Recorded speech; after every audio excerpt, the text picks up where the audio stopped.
So number one is get your core values. You need to be confident in your space as an athlete. Like you can't go out there and lead and be a coach or be a captain or whatever without doing the work. You need to do the work. You need to understand your core values. You need to believe in yourself. You need to have confidence. You need to have that base built. So I do a lot of coaching with starting with that. And then I feel like if I can get my humans to see their own light, then we can build the brand. Then we can do all the next step. And I have no worries that, that will ever come, even if we don't have like, a hard idea of what the end game is going to be. If we can find the light initially and truthfully lead by example Like before finding strategy, who they before planning. are. I mean, it's like deeply who they 100%. are. Yeah. Yes. Yeah. Yeah. Yeah. Awesome. Awesome. So you're bringing that to life. And with that, what are you doing? Yeah, so it kind of depends on if it's a human or a brand or a company. Right now, I've leaned more into the coaching just because of the landscape where we are in this world. And I think people are encouraged to start being an entrepreneur, to start a podcast, to doing their own thing. So I do think before we change the world, you have to change yourself, like all the cliches. So it's a Yeah. lot of that personal coaching of like, let's determine our core values. Let's figure out what do we really want? What phase of life are we in? And what is really important right now? And how do we want to see, the next 2 to 5 years? I don't go too far out because time and landscape and things change so Yeah. fast. Yeah. But Totally. it's a lot of personal coaching and getting people in alignment with what they want to do. And then we facilitate the strategy, regardless if it's Red Bull in a run or it's a human in their podcast or their public speaking journey. It all kind of stems from that initial heart space and figuring out, what do we really want right now? Hello, my extraordinary women friends. Today's conversation is going to light you up if you're ready to claim your voice, expand your visibility, and build a brand that opens doors. I'm joined by Kristen Olson, a creative disruptor, an athlete, a brand strategist, and the powerhouse behind KO Alliance and the globally ranked Turmeric and Tequila podcast. Kristen has spent years in the sports marketing world, helping major brands like Red Bull, Nike, and Reebok create authentic connections with athletes and audiences. And what I love is how she brings that same lens to anyone building a platform, helping people understand what sponsorship actually is, how to position their value, and how to create partnerships that feel aligned with who they are. In this episode, we talk about sponsorship in a very real, accessible way, not as chasing brands, but as building relationships that make sense for your mission, your message, and the audience you serve. Kristen shares what makes a pitch meaningful, why authentic alignment matters, and how she matches her clients to partners that help them amplify their voice and impact. Kristen is a reminder that your voice is your power, and that when you show up fully, the right partners will show up for you too. You're going to love this one. Let's meet Kristen Olson. Well, welcome to Extraordinary Women Radio. It is so awesome to have you here with us, Kristen. I'm so happy to be here. Yeah, yeah. You and I got to meet at a conference last summer, and it was just, I loved chatting with you. I loved chatting brand with you and all the good things that you've been doing. So this is going to be a great conversation. I know my listeners love to hear brand wisdom, and I know you've definitely got some great brand wisdom. So you've been called a creative disruptor and a brand builder. What does brand really mean to you? What's that when you think about brand? What does it mean to you? Yeah, I mean, honestly, as a longtime athlete, and I was an athlete before I was a professional and even a professional athlete, but the brand situation has gotten a little bit cringy, if I'm honest, over the years because like a human becoming a brand and like we have the NIL and influencers and all these things popping off. But branding to me as a company, like I loved brands growing up. I was 80s babies, 90s kids. So like Pepsi and Texaco and like all these big known brands where we were, of a generation that was very loyal. It was a positive thing. So it's been interesting to see my version now as an adult, like brand individual influencer version, compared to my old school childhood version. But in a nutshell, I love brands. Brands to me are community, and it's a group of like-minded humans that are passionate about a similar cause. So, it can be a consumer packaged good, it can be a podcast, it can be an event, it can be a human. So Mhm. overall, I think it's really positive, but it's been really cool to see some of that narrative and definition shift over the years. Yeah, and I love how you really, I mean, because you've been in sports marketing for so long as well. And I think that's a really fascinating field. I mean, that to me is just a field that I'm like, oh, that's intriguing to me. And so when you think about how brand is helping your clients, how does that really come up? What do you see happening? Yeah, I think it really comes back to that community piece. When you, as a client, know your mission, vision, values, and your brand identity, like who you are, what you believe in, what your mission is, I think that's a clear picture for everybody else to buy in and facilitate that community. And I think that's really what facilitates longevity in a brand, and it Hmm. makes it this living, breathing thing. So having your key voices, having your messaging, and I think mostly like the passion piece, when you have the right people doing the right things, other people want to be part of that. So I think it can be really, really simple. And that's where that community piece really stems from. And that's where I think the brand really lives and breathes and carries on from. Yeah, I love it. And you've worked with some amazing brands like Red Bull and Nike and Reebok. And I know brand partnership is a core part of that work. And as you look at brand partnership, what have you learned about brand partnerships that make them work and Yeah. that create that, attraction factor that's attracting people into brands? Yeah. Well, I think when you are authentic in your space and your mission and your values, it makes it easier to find out where those partnerships can land and Mhm. not only like come together, but then stay together over time because you need that mission, vision, values in alignment to facilitate those long term relationships. And I Mhm. think as an athlete, that's where my passion for strategic partners come from because I was a team athlete. I didn't do a lot or compete a lot alone. I always Mhm. had companies alongside us, whether it was like people doing our uniforms or we had like Powerade in the locker room or what have you. Like we had our go-to brands and they really did help us become better athletes. Like they were as much a part of the team as our coach or our fellow teammates were. And I've carried that over into my business, KO Alliance, in consulting. Like when you're building your brand partnerships, or your sponsors or your teammates, you're coming from a place of those aligned values and long-term goals. And then you can see, all right, who do we want on? Is does Coca-Cola align with us? Does Nike align with us? Do these smaller, startup brands align with us? And then you can facilitate those relationships from there. But I love that because at the end of the day, all the business is, and I'm sure you know this, to a T is it's relationships. It's getting, being with your Yeah. people, taking care of them and building from there. Yeah. So give us some examples of some clients that you've helped really create those partnerships with. Oh man, it's KO Alliance is almost 10 years old now. Oh, past 10 years old. But I've been doing this kind of marketing for I think over 19 years specifically. Wow. And the game has changed. Like the landscape has just changed with the pop off of social media and Instagram and YouTube and the internet and podcasts. Like stuff has just changed. But what I really love is that as a Colorado kid that was trying to play D1 lacrosse, I was marketing myself. I didn't know this or have this language at 16, 17-year-olds, writing letters, trying to get video like literally on VHS of me working out or doing training. And I wasn't in a competitive lacrosse space. I was shopping myself way outside of, you know, potential buyers, aka coaches or recruiters were really willing to look. So I had to position myself and shop the things that I had. I had grit, I had hustle, I had commitment, I had all these things.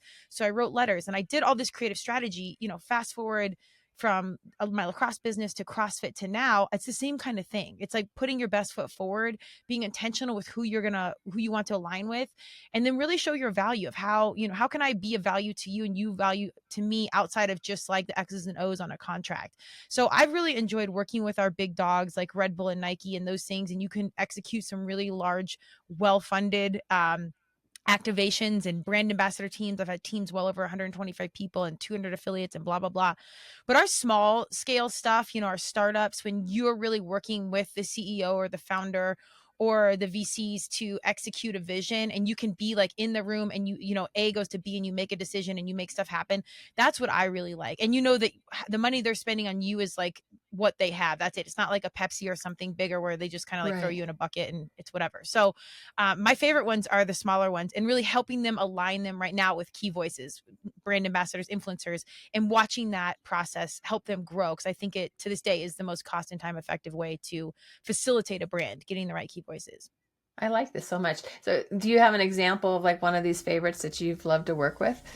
Yeah, so this was a big one, but Red Bull, a lot of my stuff is networking and people I've known over years that I've competed with athletes and fellow business people that were in my athletic world. But one of my guys that I worked with at Barbells for Booze, which is a nonprofit in CrossFit around breast cancer, he worked there and he then was hired by Red Bull Media and they contracted me in Colorado to help facilitate their Denver Wings for Life event. So it's the nonprofit of Red Bull and they focus on spinal cord injuries. It's a worldwide event. Everybody does this running event at the same time on the same day digitally. And the cool and serendipitous timing about this is that it was 2020. So this was one of the last events that didn't get shut down because we could run digitally through an app. So I worked with a ton of CrossFits around Colorado to get people to come out, go run anywhere, but log onto the app at the same time. So it was this really cool community event that we had when everything else was shutting down to help pull us together. So just the magic in that was cool. But also I had Amy Van Dyken and Kevin Ogar, if you know, Olympic gold medalist. She was one Mm-hmm. of the first Olympians that had the most medals. And Kevin's a longtime CrossFit athlete and he was paralyzed. They both helped forge these really incredible initiatives at Craig Hospital for spinal cord injury. So I had them on as key voices there. They've been friends. They've become even better friends. And we helped just promote this event. So it was like two worlds of spinal cord injury and athletics, Red Bull and their nonprofit situation, all getting together sort of in a time when the world was shut down. And we just had some great success, raising some money and awareness and bringing people together in a way that we couldn't in a serious time where everything was locked down. So that was one of my favorites Mm. for sure. I love that, man. And it's just the creativity about putting together the ideas of that is just really fun to me. It's really a Yeah. fun process that you're taking your clients through. And the outcome is fun too, right? It's like you are thinking outside of the box. You're thinking, like, how do I make this different? And I think Absolutely. that's really, I mean, that's awesome. It's really, really awesome. So Yeah. your brand, Turmeric and Tequila, is your podcast, and it's Yeah. grown globally, and it's ranked, way up high in there, and it's really become this community movement. How did that brand emerge? Tell us a little bit more about Turmeric and Tequila, which I love the Yeah, name. this was a funny one because it was like the least researched and like designed and thought up and think board and whatnot of branding. This was literally just me. Turmeric, I was a longtime athlete, and then tequila, like I loved the fun and the party afterwards and like getting my people together and having just fun. Like I was planning like some sort of events even as a kid, my own birthday party and stuff. So I was always kind of pulled in two directions of like, well, you're a high end competitive athlete. And at the time, like CrossFitters don't eat carbs and we don't do this, we don't do all these things. And then, you insert tequila and whatnot. So I kind of went down this rabbit hole of like eating paleo and being super, super strict going to the CrossFit games.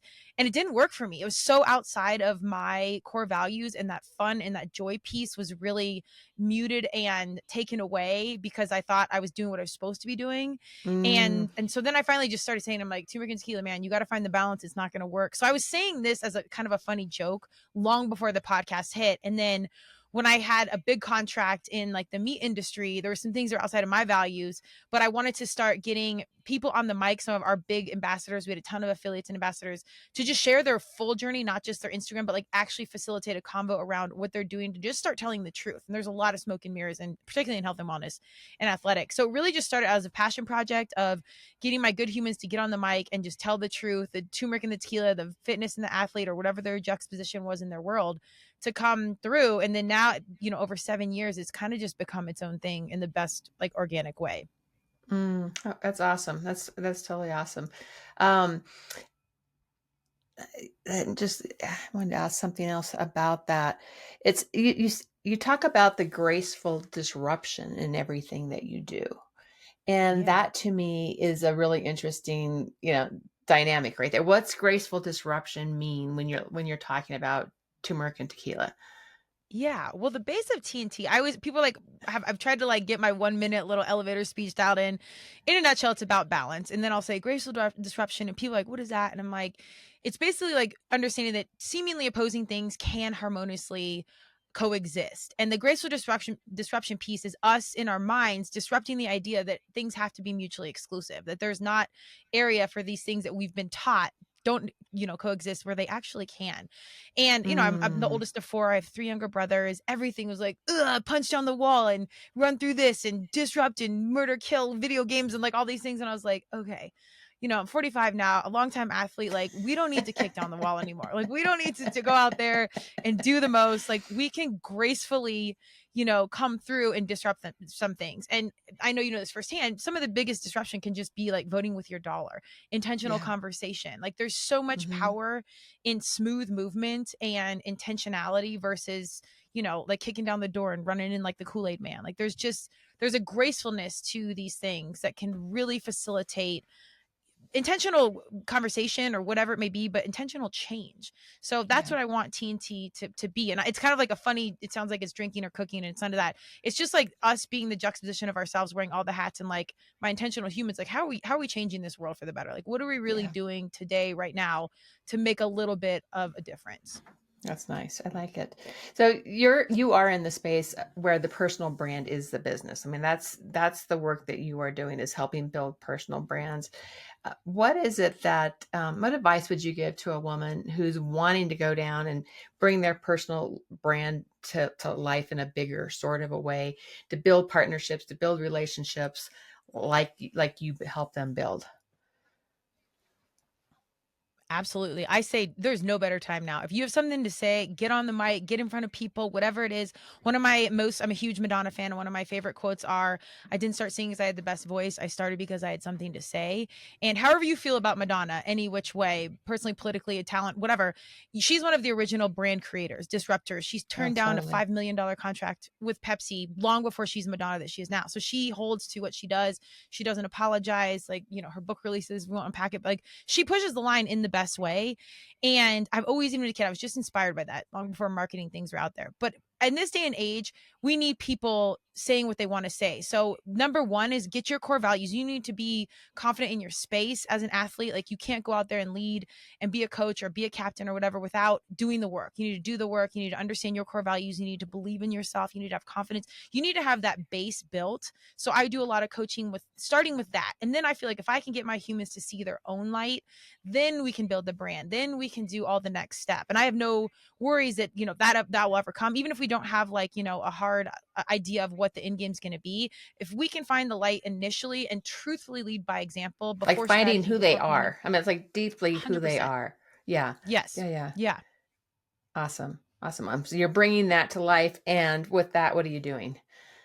Yeah, so it kind of depends on what, if it's a human or a brand or a company. Right now, I've leaned more into the coaching just because of the landscape where we are in this world. And I think Hmm. people are encouraged to start being an entrepreneur, to start a podcast, to doing their own thing. So I do think before we change the world, you have to change yourself, like all the cliches. So it's a Yeah. lot of that personal coaching of like, let's determine our core values. Let's figure out what do we really want? What phase of life are we in? And what is really important right now? And how do we want to see, the next 2 to 5 years? I don't go too far out because time and landscape and things change so Yeah. fast. Yeah. But Totally. it's a lot of personal coaching and getting people in alignment with what they want to do. And then we facilitate the strategy, regardless if it's Red Bull in a run or it's a human in their podcast or their public speaking journey. It all kind of stems from that initial heart space and figuring out, what do we really want right now? Yeah. And you and I had a great conversation a while ago on just getting sponsorships around you. So if somebody is thinking like, how do I bring sponsorships into my events? How do I get people to sponsor my podcast? Like all the different things that can happen there. Just bring some insights into that. I know you shared a lot of things with me, but I'd love for you to share it with my audience as well. Yeah, we serendipitously sat across from each other at the Women's Second Act event, which was so cool. Uh, I am a massive advocate for partners. Again, teammate, that's where I stem from as an athlete. Build your team. Get your funding, get your audience, get your social media people, get your marketing human, get the right people doing the right things that align with your values, that believe in your vision, and you can just do so much more. Sponsorship specifically started out of a necessity for me. I started with nothing and no understanding. I was fresh out of college with my first business and had no money. So I just found a way to facilitate strategic partnerships. At the time, it was just me to find money or free product to help not make lacrosse camps and whatnot, $10,000, because I cared about accessibility, but didn't have that language at the time. So the creative strategy just came out of innovation and finding a solution to questions I've had of like, how are we going to pay for this and not, and keep it open to all people. So right now, like, this is a deeper conversation, but in a nutshell, I would find brands or humans or missions, consumer packaged goods, services that align with you. And like for our podcast, like who fits for Turmeric and Tequila, my favorite tequila, my favorite kind of apparel, my favorite kind of this. Reach out and find companies that speak to you and then have a conversation. And this is a formal, Hmm. more formal step by step, but like pick out your dream list. Who do you want to work with? Who do you authentically use? Your favorite shampoo, your favorite whatever, and then reverse engineer that of where are they at? Are they on Instagram? Like what's their core values? Do their core values align with mine? If it all fits, then you kind of get your audience and your numbers and everything together in like a media kit. and you go seek these people out. I always have the Yeah. conversation. This is a key point to say, hey, Red Bull, what's your goals? What are your goals for 2026? What do you care about? And then I can take my situation and authentically customize it to satisfy their goals. So that's how those conversations start. And you go with your target list. And as you get good at it, you kind of build a way to facilitate a team. And then when they understand how you can customize and deliver in a different way than most other partners do, that's when you can keep your partners with you for a long time and keep their attention and really Good just build point. your team so you have consistent Yeah. partners. Yeah. And I think, what you started with is asking them what what is it they're trying to accomplish first. And then getting Yeah. creative with like, what can you bring to that to help support that? Absolutely. Because the big guys will have a very Yeah. direct, Red Bull will have their CEO and then their marketing C suites and then field marketing managers. So they're getting their mission 3 tiers down or maybe more. So you have to tell the field marketing manager exactly what they want to hear and what, deliverables they have that I can satisfy like to a T. So you have to have that conversation of what do you need?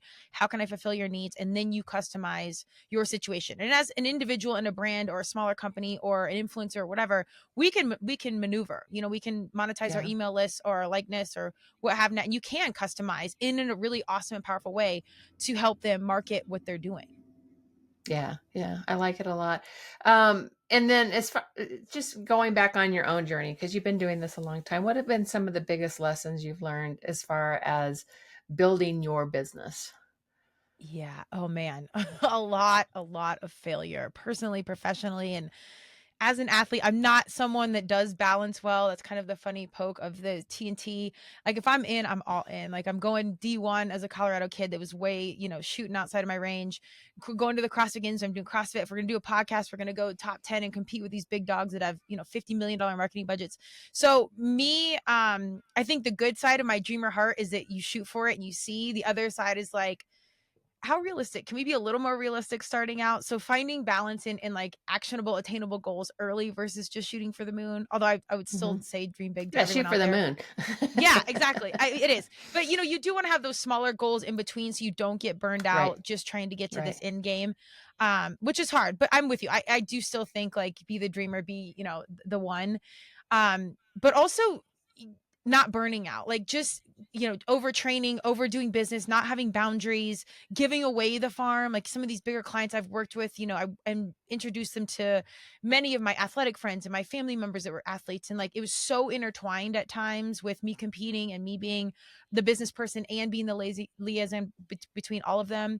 A lot of that had backfired at times. I didn't have a good balance of boundaries and honestly just asking for more. There was a point where I was working out at a gym, facilitating their partnerships, bringing in them cash checks. I was still a paying member, and I was, getting our team outfitted in apparel and whatnot. And then athletically, we had some breakdown, and I was like taken off a team at one point, which is a whole other podcast for another time.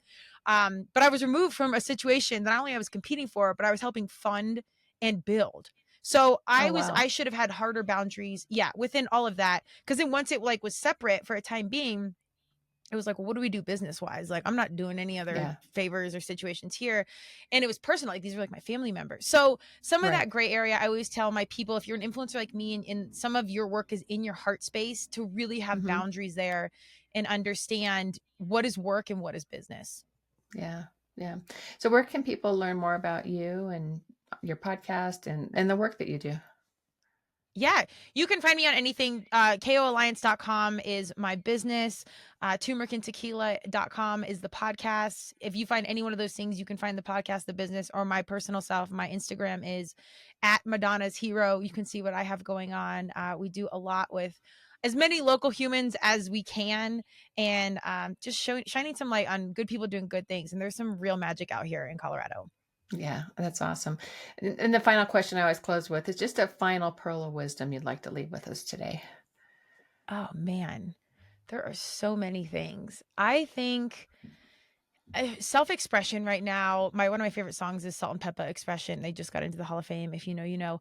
But truly being yourself in a sea of like so many people doing, the influencer thing or speaking out or whatnot, that's great. But embrace the weird, like truly be your authentic Mm, self and let all these little idiosyncrasies that like don't make sense Yeah. really shine because that is your competitive advantage. And oftentimes it's intel on what you should be doing. So if you're in a space of not knowing what have you, like lean into what you've always been doing, stuff that you didn't think was important.